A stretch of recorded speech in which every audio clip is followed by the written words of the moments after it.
사랑하는 성도 여러분, 지난밤에도 편안히 주무셨습니까? 2021년 7월 15일 목요일 새 아침을 주신 하나님께 감사드립니다. 오늘도 하나님의 은혜 가운데 아침부터 저녁까지 너무나도 더운 날씨이지만 방역 4단계 중에서도 안전하시고 평안하시고 감사와 기쁨이 충만한 좋은 날이 되기를 바랍니다. 부디 마스크 잊지 마시고 백신도 잘 맞으시고 손도 잘 씻어 건강을 지켜내는 복된 날이 되시기를 간절히 소망합니다. 오늘은 출애굽기 39장 22절로부터 31절까지 말씀을 본문으로 교회는 소리가 나야 한다는 제목의 말씀을 나누겠습니다. 오늘 본문 말씀해 보니까 제사장의 복장 중에서 정말로 특이한 부분이 있습니다. 25절 말씀 제가 한번 읽어보겠습니다. 이렇게 기록되어 있습니다. 순금으로 방울을 만들어 그 옷 가장자리로 돌아가며 성류 사이사이에 달되 그랬습니다. 예, 옷 가장자리에 방울을 만들어 달았습니다. 제사장이 가만히 있는 사람도 아니고 움직이는 사람인데 그 옷에 방울을 달면 움직일 때마다 얼마나 시끄럽겠습니까? 짤랑짤랑짤랑 대단히 요란했을 것입니다. 자, 방울 소리가 제사장에게 어떤 의미를 갖는 것일까?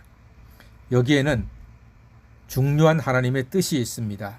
하나님께서 괜히 제사장 옷에 방울을 달게 하지 않으셨습니다.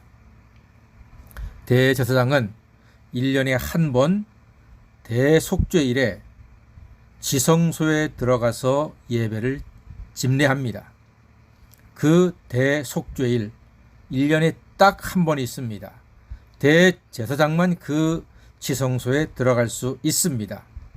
그 대속죄일의 예배는요, 이스라엘 전체의 죄를 회개하고 하나님께 사죄의 은총을 구하는 실로 목숨과도 같은 중요한 예식입니다.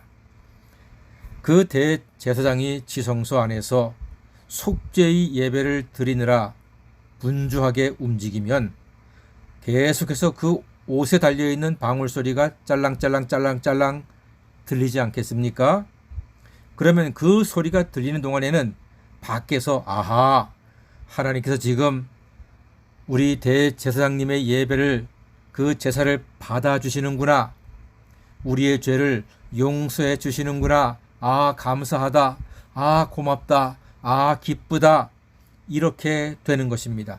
그런데 만약에 방울 소리가 뚝 그치게 되면 이것은 하나님의 진노로 대제사장이 죽었다는 뜻입니다. 그럼 발목에는 이미 끈이 길게 달려 있거든요. 그러면은 밖에서는 안에서 제사를 집례하다 하나님의 진노로 죽은 대제사장의 시체를 밖으로 끌어냅니다. 이는 하나님께서 이스라엘의 죄를 용서하지 아니하셨기 때문에 온 이스라엘에 큰 슬픔이 임하는 것입니다. 그런 모든 백성은 죄를 뒤집어쓰고 옷을 찢고 금식을 하고 통곡을 하는 그러한 큰 아픔의 날이 되는 것입니다.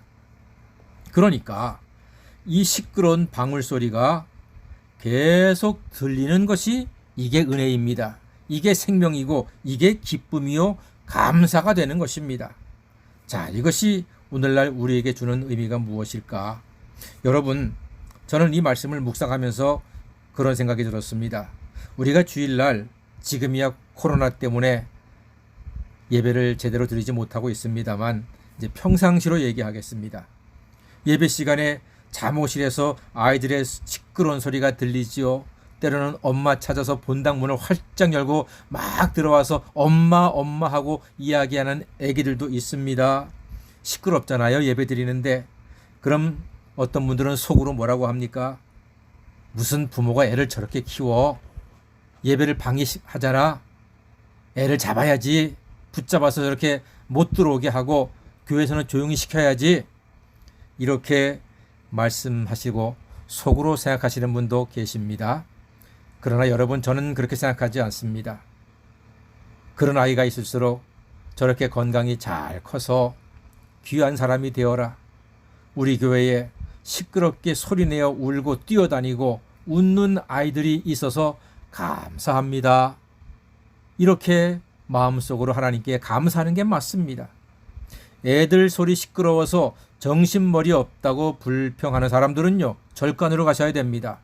아이, 죄송합니다. 목사가 절간으로 가라면 안 되겠지요. 일부 예배, 그때는 조용하니까 일부 예배 오시면 되는 거예요. 그리고 교회가 가끔 신앙생활 하다 보면은 교인들끼리 다투기도 하고 좀 시끄러운 소리가 들릴 수도 있습니다. 그럼 어떤 분들은 무슨 교회가 이렇게 싸우고 시끄러워, 사랑이 없어, 이렇게 말씀하시는 분도 계십니다. 그러나 저는 그렇게 생각하지 않습니다. 교회에서도 살다 보면은, 신앙생활 하다 보면은, 교회 일 하다 보면은 사람이니까 마음이 안 맞고 뜻이 다를 수도 있습니다. 그러면요, 때로는 감정이 좀 뒤틀려지면은 목소리 높아질 수도 있는 거지요. 저는 그럴 때 하나님, 저렇게 큰 소리 내서 다투기도 하고 싸우기도 하고 서로 토론도 하는 교인이 있으니 감사합니다. 이게 오히려 감사할 일이죠. 그것 때문에 시험 들 일은 아니란 말입니다. 그렇게 조용한 것을 찾으려면 공동묘지 가시면 됩니다. 공동묘지는 절보다 더 조용합니다. 교회에서 학생들, 청년들이 막 드럼 치고 기타 치고 시끄럽게 웃고 뛴다고 야단치십니까? 그러지 마십시오. 교회에서 그러면은 드럼 치고 기타 치지, 그러면 뭐 고스톱 쳐야 되겠습니까? 괜찮습니다. 교회는요, 소리가 있어야 합니다. 찬송하는 소리도 있어야 되고, 기도 소리가 있어야 되고, 웃음소리 있어야 되고, 회개하는 소리가 있어야 되고, 봉사하는 소리가 있어야 되고, 감사하는 소리가 있어야 되고, 기쁨으로 예배하는 소리가 있어야 하는 것입니다. 오늘 제사장의 방울소리는요, 예배와 회개와 기도와 봉사와 감사의 소리를 의미하는 것입니다. 하나님께서 그 소리를 기뻐하신다는 뜻입니다. 이제 우리가 곧 코로나를 잘 이겨내고 이와 같은 예배 시간마다, 그리고 교회 방마다 찬송소리, 기도소리, 웃음소리, 뭐 때로는 다투는 소리, 재미있게 이야기하는 소리로 가득 찬 행복한 날이 속히 회복되기를 주님의 이름으로 간절히 소망합니다. 그리고 우리는요, 예수 그리스도의 보혈로 이미 깨끗하여졌습니다. 그러므로 우리는 감사의 방울소리, 중보기도 소리, 찬송소리로 충만한 인생이 되어야 하는 것입니다. 예수 그리스도께서 무덤에서 부활하셨습니다. 우리 죄가 용서받았다는 뜻입니다. 방울소리를 내던 제사장이 걸어서 밖으로 나오듯이 예수님께서는 살으셔서 무덤 밖으로 나오셨습니다. 그러므로 밖에 있는 우리는 예수와 함께 살았으니 우리 일생에는 감사와 기쁨과 찬양과 은혜로운 소리로 가득한 복된 인생이 되는 것입니다.